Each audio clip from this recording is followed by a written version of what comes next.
Could you be feeding too much of this animal part in your pet's raw meal? This is a common mistake that not only beginners make, but even experienced raw feeders too. I was one of the beginners that made this mistake a few times. Did you know that not all livers are the same? This means that feeding a certain amount of one animal liver won't provide the same nutrients as another, and may even provide too much of a nutrient. In this video, I'll explain what some raw feeders are doing wrong when feeding liver, and then go over what you should do instead. Before I do though, I need to explain why many raw feeders are making this mistake when feeding liver in the first place, and that's the prey model ratio. The ratio you commonly see is 80% muscle meat, 10% raw bone, 5% liver, and 5% other secreting organ. And this is a simple and easy guide for beginners to follow. Now, there's nothing wrong with using these ratios as a guide, and they've helped many owners transition their pets to a raw diet, including myself. But there's a flaw.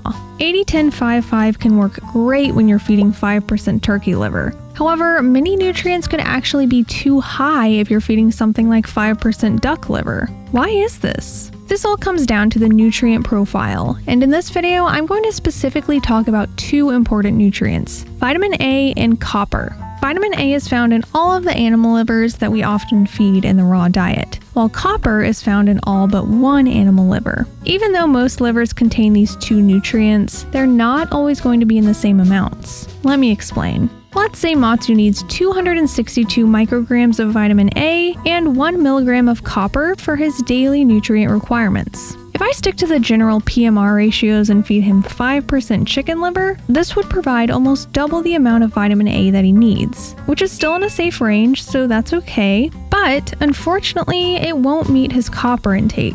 And I can't add more chicken liver because I would start going above the amount of vitamin A that Matsu needs daily. So he would need to get his copper from a completely different food source. Now let's say I replace the 5% chicken liver with 5% beef liver, because I heard that beef liver has more copper. At 5%, beef liver actually provides almost triple the amount of vitamin A Matsu needs and easily meets his copper requirement. This seems great, but actually, because there are other foods that also provide some copper in the meal, the beef liver would actually put the copper above the optimal range. In general, ruminant animals like cows, goats, sheep, and venison all tend to have high copper liver. Okay, how about I use pork liver instead of beef liver? This surely has less copper since it's not a ruminant animal, right? Yep, that's right. But the problem with pork liver is that even though it contains some copper, it's not bioavailable, meaning it can't be properly absorbed by the body. The last liver I want to talk about is duck liver.